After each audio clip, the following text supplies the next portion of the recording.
town for one day and you guys spend time making that cartoon? So cool.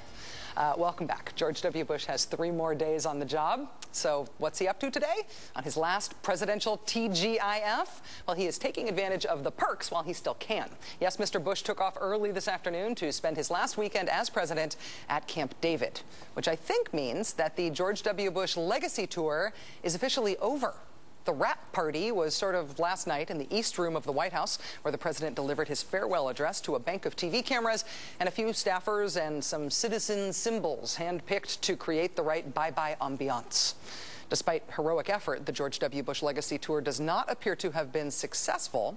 Despite the farewell address and the many exit interviews, despite bringing his very popular wife Laura along to many of those interviews, despite hiring a former staffer to write a pro-Bush op-ed for USA Today, despite a 40-page brochure published by the White House to remind us of Mr. Bush's many accomplishments, most Americans still think he was an unparalleled failure as a president. To be specific, 57% of Americans say George Bush is one of the 5 worst presidents in American history. And Bush's low approval rating isn't budging. In the latest NBC Wall Street Journal poll, it is still rock steady at a rock bottom 27%. But luckily for the president's own feelings about himself, he thinks he did a pretty good job. The idea of being able to serve a nation you love has been joyful. In other words, my spirits have never been down. In terms of the economy, look, I inherited a recession. I'm ending on a recession. In the meantime, there were 52 months of uninterrupted job growth.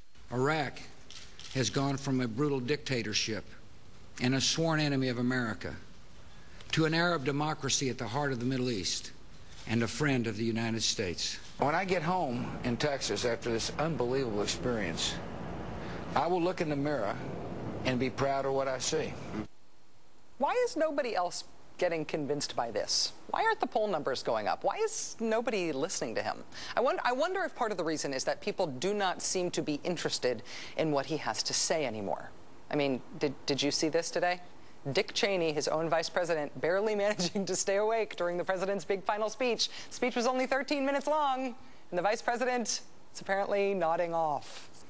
Now, we may not want to hear from President Bush anymore, but I wonder if that's only because we know what he's going to say. He's been saying the same thing a lot.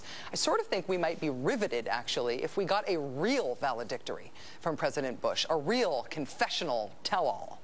Thanks to the twisted imagination of Rolling Stone's Matt Taibbi, we've got that. His latest cover story for Rolling Stone is a fake exit interview with the president in which Mr. Bush spills his guts about FEMA and Iraq and actually apologizes for messing up before collapsing in tears. But only after the interviewer fills Mr. Bush in on what so much of the country thinks of his legacy. Can I quote here? "All you wanted was a pat on the back and a few accomplishments of your own to hang your hat on, but instead you're about to spend the rest of eternity pondering your now official legacy as the worst and most pig-headed leader in the history of Western democracy, a man who almost single-handedly sank the mightiest nation on earth by turning the presidency into a $50 trillion therapy session that ended in 2 disastrous wars, a financial crisis that threatens the entire system of international capitalism, and a legacy of corruption on a scale not seen since the Borgias or maybe Nero." Well, so there's that. Joining us now is Matt Taibbi, contributing editor at Rolling Stone, who wrote the magazine's current cover story. Matt, it's very nice to see you. Very nice to see you, Rachel.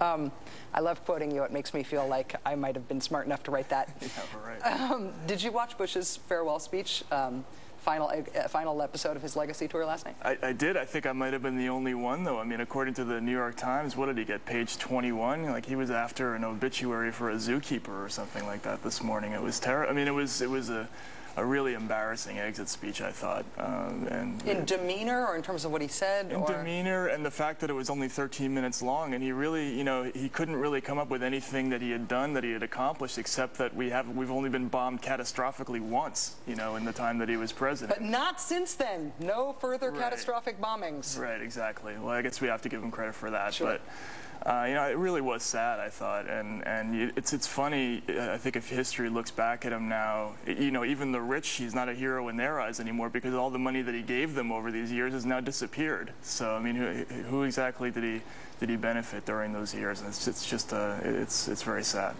You, as a journalist and as a political observer, have been really good at getting into the connection between how politicians behave in the political world and their psyche and their mindset. Right. What do you make of this, history will judge me as a good president line that we've been hearing from Bush and from Condoleezza Rice and other people in the administration?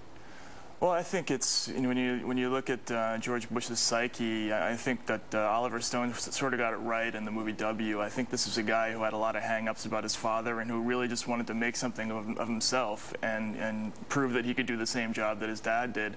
And in a weird, twisted kind of way, he did kind of pull it off. He got elected twice, and for him that was an enormous accomplishment. But the problem was that he confused his own personal psychological problems with the business of the entire world, and he just wasn't competent to handle that other part of the equation, and it ended up being our loss, which was really sad, I thought. Well, his legacy is our legacy. I mean, we have to live with it in a way that is sort of bigger than the way that he has to live with it, I suppose. Right. In your fictional exit interview, Bush apologizes in tears, sort of pitifully. If he did that in real life, do you think it would help somehow? Do you think it would be cathartic? Yeah, I think one of the things that was most troubling about Bush over the years was his inability to recognize when he'd made a mistake. If you go back in 2004 during the debates when he was asked, if he'd made any mistakes, and it just took him a while to even come up with anything. And when he finally did come up with something, it was, I appointed the wrong guy, or I didn't fire this person.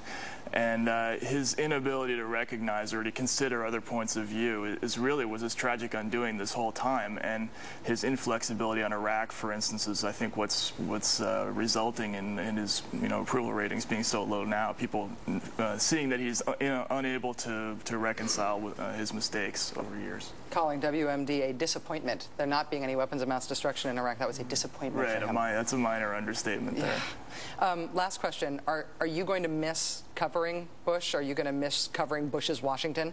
I think any comedian is going to miss George W. Bush. We're not going to have another president who says stuff like, I want to put food in your children, or, I hope that man and fish can coexist, or that kind of stuff. It's just, he's sort of one of a kind in that sense. We've had dumb presidents before, but he was sort of dumb in an inspired, ingenious kind of a way that we're just not going to see ever again. And it's kind of too bad. And in a way that, having Obama, this level-headed, logical guy, is almost going to be kind of a drag if it wasn't so good in so many other ways. He may turn out to be inspiring in surprising ways. You never know. Right. That's true. That's true.